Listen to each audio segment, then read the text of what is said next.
کہ جب کافر یہ کہیں گے نا مسلمانوں کو دیکھیں گے کہ اور اس کو ان کو جیسے ہوتا ہے نا کہ بات کرتے ہیں تو وہ کہیں گے کہ تم تو مسلمان تھے تو پھر تمہارے میں میرے میں کیا فرق ہوا، ہم بھی ویسے ہی تھے تو تم بھی دوزخ میں بیٹھے ہوئے ہو۔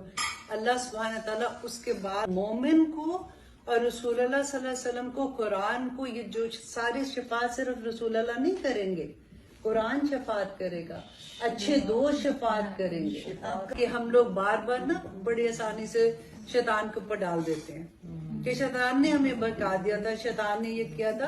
اللہ سبحانہ تعالیٰ قرآن میں بتاتے ہیں کہ اس نے قیامت کے دن کہنا ہے میں نے تمہاری انگلی پکڑ کے تمہیں کروایا تھا، میں نے تو دل میں خیال ڈالا تھا، تم نے خود ہی کیا۔ ہم اتنے ہوشیار ہیں کہ ہم شیطان پہ لگا کے نا اپنے آپ کو تسلیاں دے دیتے ہیں۔ رسول اللہ نے کہا بسم اللہ پڑھو، شیطان جو ہے وہ مکھی کے برابر ہو جاتا ہے، اتنا ذلیل اور رسوا ہو جاتا ہے۔ ہم نے بڑا بنا دیا شیطان کو۔ اللہ سبحانہ تعالیٰ نے قرآن میں کہا جب جا تو مردود ہے، تو نے جو کرنا تو کر، تو آگے سے اس نے کیا کیا کہ میں ان بندوں کے دائیں سے آؤں گا، بائیں سے آؤں گا، آگے سے آؤں گا، پیچھے سے آؤں گا، میں ان کی جڑیں تک کاٹ دوں گا۔ اچھا، تو اللہ سبحانہ تعالیٰ نے اس کے آنسر میں کیا کہا تھا؟ جا تو نے جو کرنا ہے کر، لیکن تو میرے بندوں کا کچھ نہیں بگاڑ سکے گا۔ تو پھر متقی بندوں کا تو کچھ نہیں بگاڑ سکتا، تو ہم سارے بغیر متقی ہو جاتے ہیں 2 منٹ میں، کیونکہ ہم نے تو اس کی بات مان لینی ہے نا۔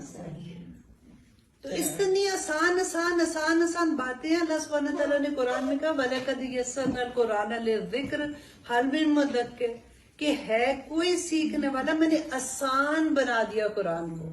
خدا کی قسم، آپ اللہ کے لیے ایک دفعہ خالص ہو جو، اللہ وہ محبت دل سے اٹھا دیتے ہیں، اللہ خود بخود وہ راستے آسان کر دیتے ہیں۔ اچھا، میں آپ کو بس اب انشاءاللہ اس کے بعد ہم باتیں کریں گے، میں ایک آپ کو اگزامپل دینا چاہ رہی ہوں یہاں پہ، ہمارے ہی بچوں میں سے کسی کی بات ہے کہ ایک جاننے والی تھی، ان کی بیٹی نے کہا کہ وہ بہت ناراض تھی اپنے پیرنٹس سے، اور اس نے کہا کہ جی مجھے ان سے بات نہیں کرنی۔ اس کی مدر نے مجھ سے بات کی کہ تم اس سے بات کرو، اس بچی سے، کہ اس طرح سے، کیونکہ میں جانتی بھی تھی۔ خیر میں نے اس بچی کو بلایا، میں نے کہا کہ میں نے چائے پیتے ہیں بیٹھ کے، آپ آ جاؤ۔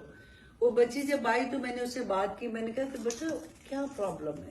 دیکھو ریگولر ہماری طرح کے لوگ جیسے ہوتے ہیں نا، بچیاں بھی جیسے ہم نے بڑی کی ہیں، تو she said Ayesha aunty my parents have double standard۔ آپ مجھے یہ بتائیں کہ جب ہم مہندیوں پہ جاتے ہیں، وہ سب سے اگلی لائنوں میں بیٹھے ہوتے ہیں، وہاں پہ جو بچے ڈانس کر رہے ہوتے ہیں کہ وہ کون ہوتے ہیں؟ وہ میرا فرینڈ ہے، وہ میرا کزن ہے، سب غیر محرم، اور ناچ رہے ہیں، اور میری ماں باپ وہاں پہ آگے، مطلب ماں بیٹھی ہوتی ہے، باپ مووی بھی بنا رہا ہوتا ہے، تالیاں بجا رہے ہیں۔ اگر میں اپنے بوائے فرینڈ کے ساتھ جا کے کلب میں ڈانس کرتی ہوں، ان کو کیا پرابلم ہے؟ I'm doing the same thing۔ وہاں پہ بھی ناچ رہے ہیں، وہاں پہ بھی ناچ رہے ہیں، رائٹ؟ پھر میرے ایک بچی نے مجھے آن لائن کوئی لیکچر سنا، تو میری ٹیچر کے تھرو مجھے میسج آیا، دین آئی کالڈ ہر، ینگ بچی تھی، شی سیڈ آپ یہ کہنا بند کریں، اب بار بار کہتی ہیں کہ جی ڈانس کرنے سے یہ ہوتا ہے تو نہ کریں، تو یہ مہندیوں پہ یہ نہ کریں، وہ نہ کریں۔ میں نے کہا بیٹا دیکھو جو غلط بات ہے وہ تو غلط بات ہے۔ تو شی سیڈ کہ میں آپ کو بتانا یہ چاہتی ہوں۔ اچھا، اس کے بعد جیسے اس نے مجھ سے بات نہیں کی، وہ بڑے سخت میرے سے غصے میں تھی۔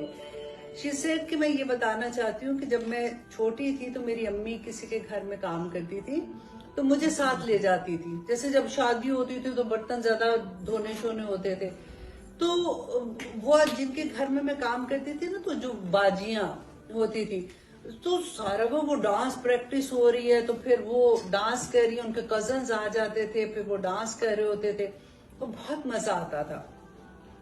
اس کے بعد میرے ابو جو ہے وہ چوکی دار تھے کسی کے گھر میں، تو چوکی داری کرتے کرتے ان کا کوئی ایکسیڈنٹ ہوا تھا، وہ کام نہیں کر سکتے۔ ہمارے گھر میں کمانے والا بندہ نہیں ہے۔ میرے ابو اب کیا کرتے ہیں کہ جب کوئی مجرا کہیں پہ کرنا ہوتا ہے نا، کہیں پہ ڈانس کرنے ہوتے، تو مجھے ینگ بچی ہے تو مجھے لے کے جاتے ہیں، وہ پیسے دیتے ہیں، تو میں ڈانس کرنے چلی جاتی ہوں۔ اس میں کیا برائی ہے؟ یہ پاکستان کی بات ہے۔ ہاں، اس میں کیا برائی ہے؟ آپ باجی، آپ مجھے یہ بتائیں، پاکستان، اس میں وہ باجیاں وہ تو اتنے بڑے گھر کی باجیاں تھی, ہم تو سوچ بھی نہیں سکتے, ہم اتنی ان کی عزت کرتے ہیں کہ باجی نہیں ہے, باجی ہے. وہ باجیاں اگر ڈانس کر رہی ہیں تو باجیاں از اوکے, اور اگر میں ڈانس کر رہی ہوں, میرا باپ خود ہی چھوڑ کے آ رہا ہے, باجی میں وہ غلط کام تو نہیں کر رہی. استغفر اللہ.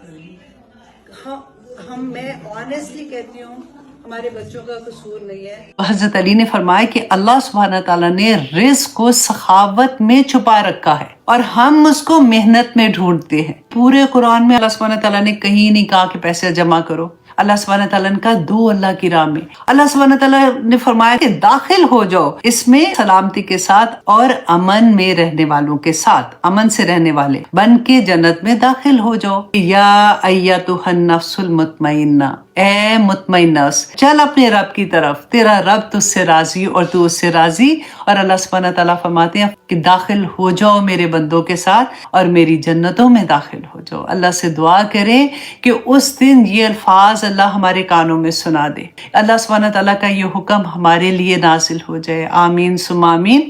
رسول اللہ صلی اللہ علیہ وسلم نے فرمایا کہ نماز, روزہ, حج, زکوٰۃ, صدقہ, تہجد, کیا ان تمام باتوں کی جس چیز پر دار و مدار ہے میں تمہیں وہ نہ بتاؤں؟ تو معاذ رضی اللہ عنہ نے کہا کہ کیوں نہیں یا رسول اللہ؟ تو رسول اللہ نے فرمایا, انہوں نے اپنی زبان کو پکڑا اور فرمایا کہ اسے اپنے قابو میں رکھو.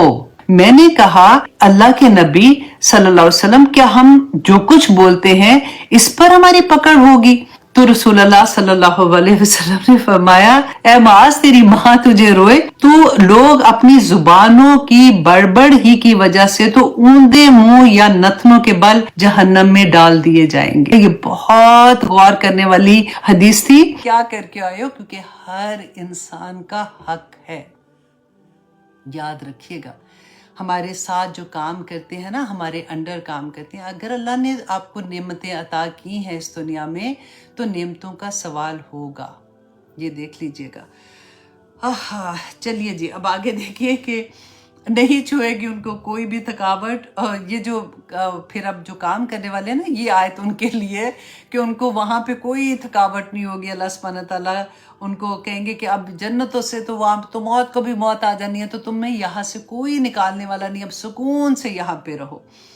اب آگے دیکھیے اللہ سبحانہ تعالیٰ فرماتے ہیں رسول اللہ صلی اللہ علیہ وسلم کو کہ نبئ عبادی, کہ خبر دے دیجئے عبادی میرے بندوں کو, انی بے شک میں انا الغفور الرحیم, کہ میں بہت بخشنے والا اور رحم کرنے والا ہوں. کتنی پیاری بات لگتی ہے نا کہ رسول اللہ صلی اللہ علیہ وسلم نے فرمایا کہ اللہ سبحانہ تعالیٰ نے فرمایا کہ جب اللہ سبحانہ تعالیٰ نے رحمت کو پیدا کیا نا تو 100 رحمتیں پیدا کی, اور ان میں سے صرف ایک رحمت ہے جو اللہ سبحانہ تعالیٰ نے اس دنیا میں بھیجی ہے.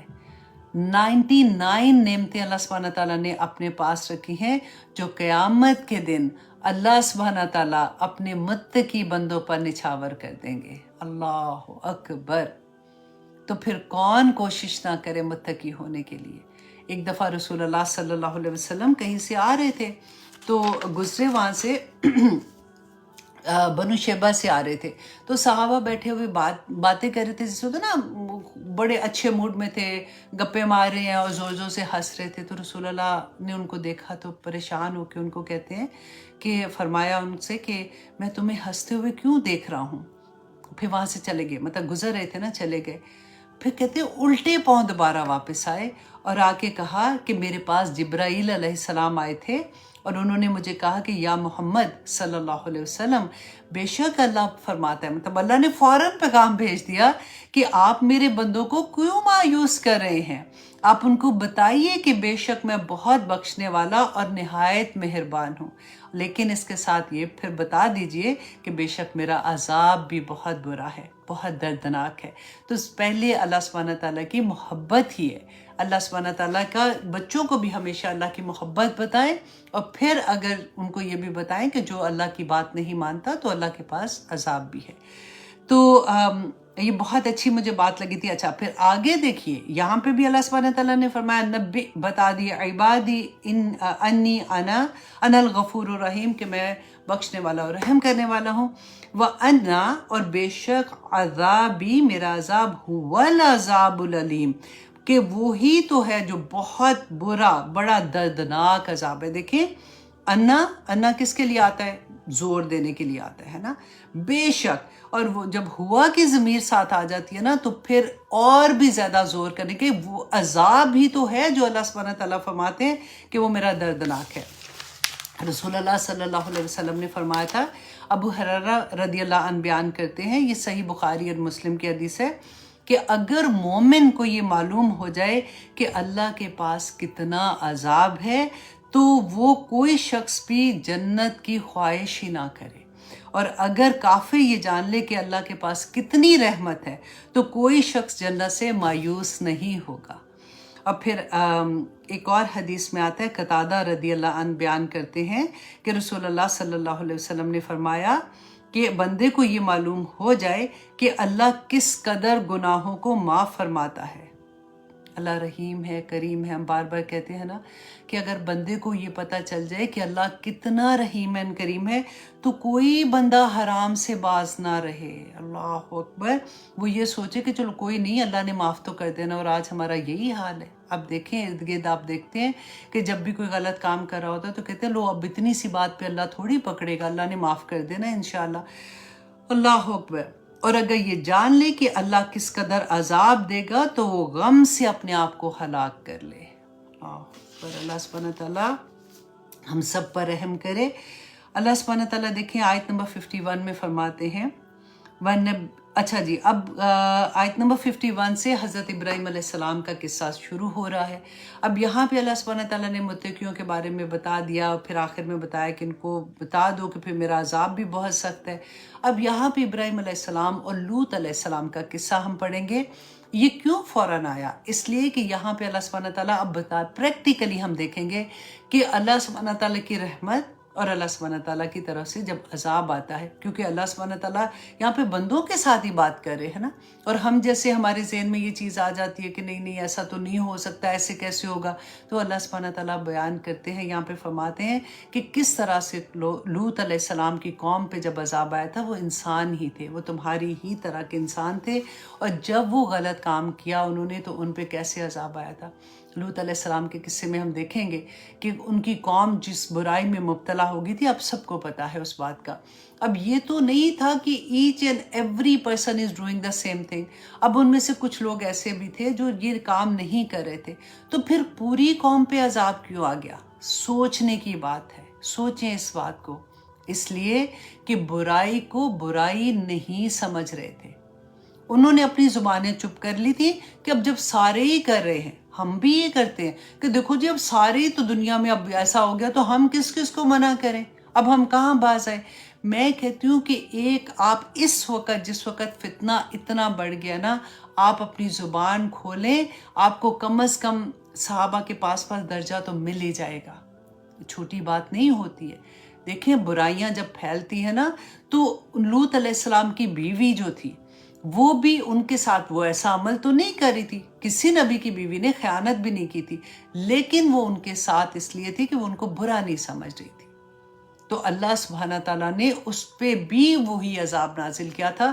اور میں اور آپ یہ سمجھے، ہم کہتے ہیں کہ نہیں جی میں تو نہیں کر رہی ہوں نا، فلاں جگہ پہ اگر جیسے میں کہتی ہوں کہ ہم مہندیوں پہ جاتے ہیں، ڈانسز ہوتے ہیں، آج کل تو دلہنے بھی، سب سے پہلے تو دلہا دلہن کے ڈانس ہوتے ہیں، پھر دلہن اپنے باپ کے ساتھ کرتی ہے، دلہا اپنے ماں کے ساتھ کرتا ہے، پھر اس کے ساتھ فلور کھل جاتا ہے، پھر سارے لوگ ڈانس کر رہے ہوتے ہیں. تو چلو جی میرے تو گھر میں نہیں ہوتا نا، میرے تو الحمدللہ ہم تو ایسی حرکتیں نہیں کرتے.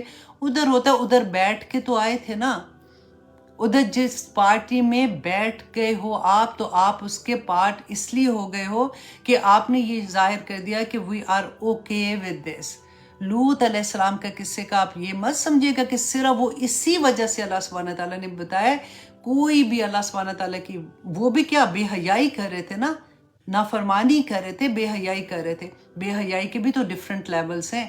تو وہ بے حیائی اگر آج ہم اپنی آنکھوں سے دیکھ کے چپ ہو جاتے ہیں، ہم اس کا پارٹ اس لیے بن جاتے ہیں کہ اب سارے ہی کر رہے ہیں تو کہاں پہ باز آ جائیں گے. تو واللہ، آج میں کتنی دفعہ واللہ بول دیا ویسے، میں اللہ اکبر. تو یہ چیزیں کئی دفعہ ہوتا ہے نا کہ دل سے ایسے نکلتی ہے جیسے، تو اس طرح سے ہوتا ہے کہ یہ چیزیں اللہ سبحانہ تعالیٰ نے بیان کی ہیں قرآن میں، تو اس سے بچنا چاہیے. میں اس لیے لفظوں میں بیان کرتی ہوں کہ ہم ریلیٹ کر سکتے ہیں کہ ہاں یہ تو میں بھی کر رہی تھی، ہاں یہ تو میں بھی سوچی، تو اچھا مجھے اس سے کیسے بچنا ہے.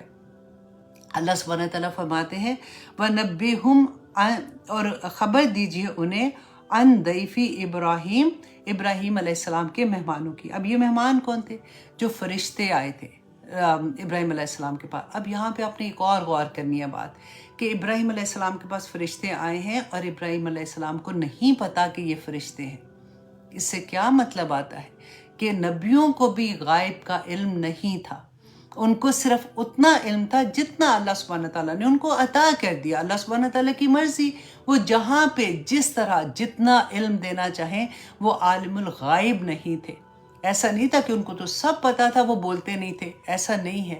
یہاں پہ آپ دیکھیے حضرت لوط علیہ السلام اور ابراہیم کے قصے میں کہ اللہ سبحانہ تعالیٰ نے سب سے بڑی یہ بات کی کہ ان کو نہیں پتا تھا. ان کو بتائیے ان کے مہمانوں کے بارے میں.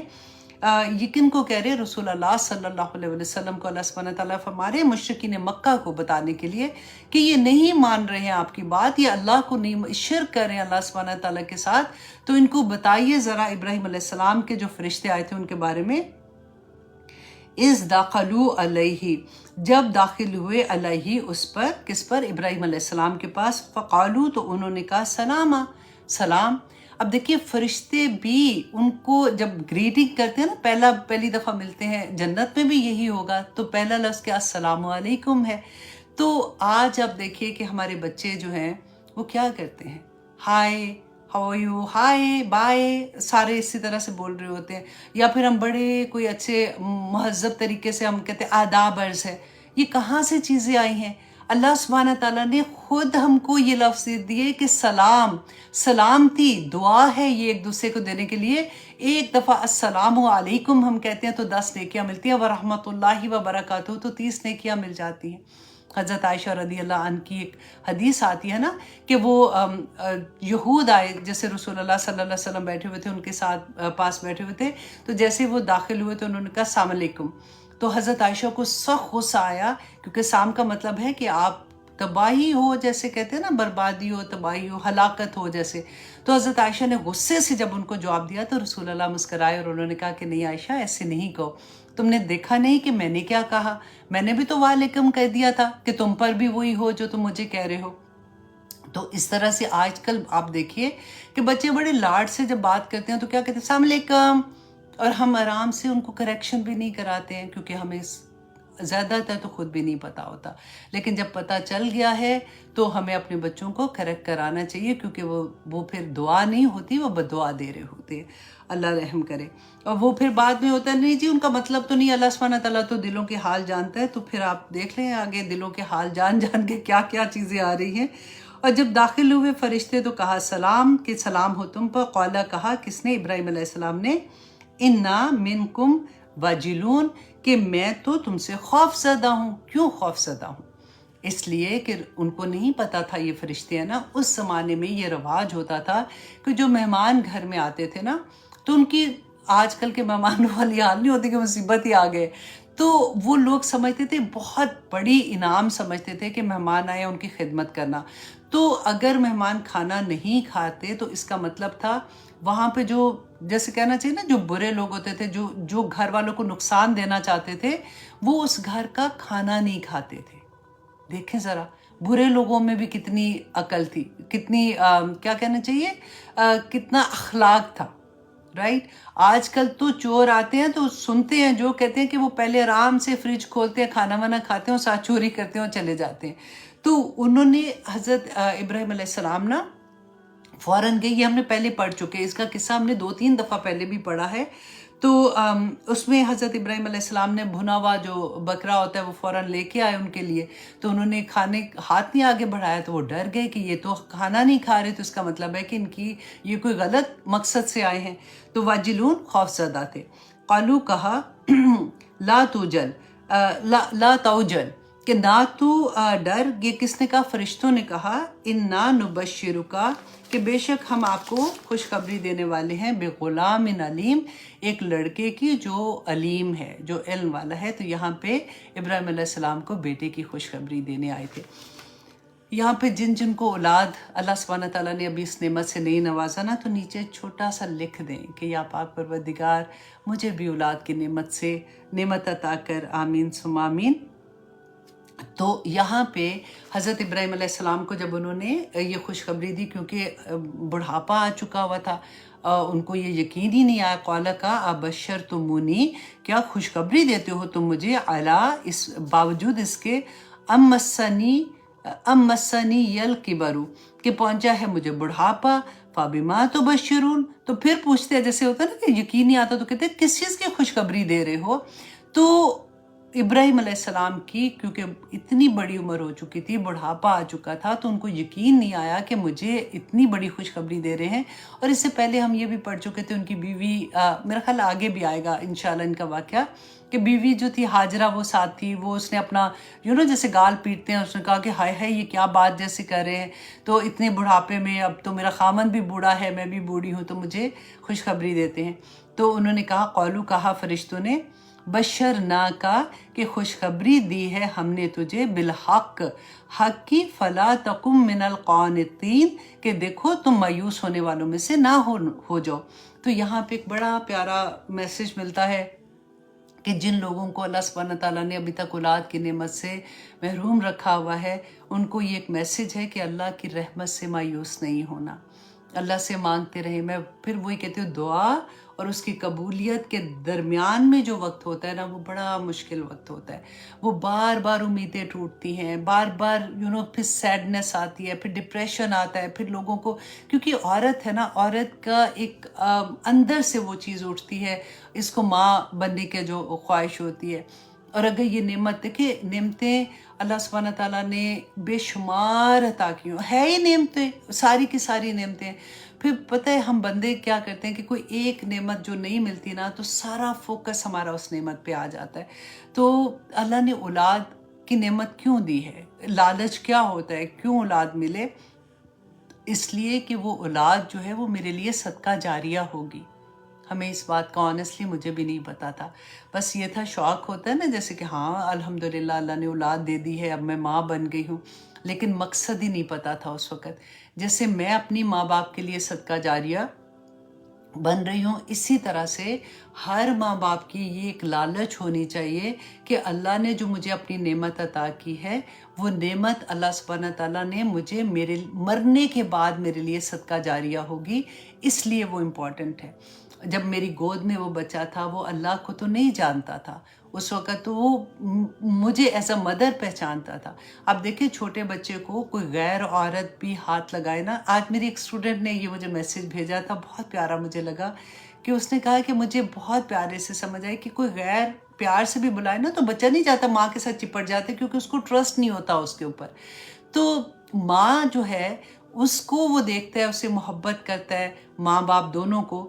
تو اس کو ماں کو پہلا اس کی گود، پہلا اس کا جو تربیت کی جگہ ہوتی ہے نا، وہ ماں باپ ہوتے ہیں.